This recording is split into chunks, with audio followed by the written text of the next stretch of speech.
కానీ కనీసం I love you కూడా చెప్పకుండా మిస్ యూ చెప్పిన వాడిని నేను ఒక్కడనే ఉంటానేమో.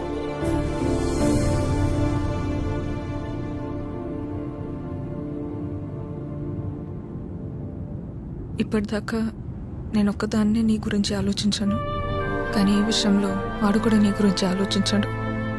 అనుకోకుండా ఆ తర్వాత రోజు ఏదేదో అయిపోయింది. అయింది చాలమ్మా. ఆంటీ వచ్చి ఏం ఇచ్చారు, అది నా దగ్గరే ఉండిపోయింది.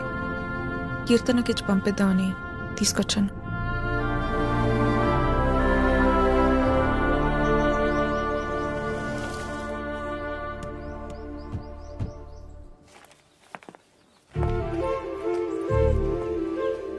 ఏంటి పద్మ, ఎవరు?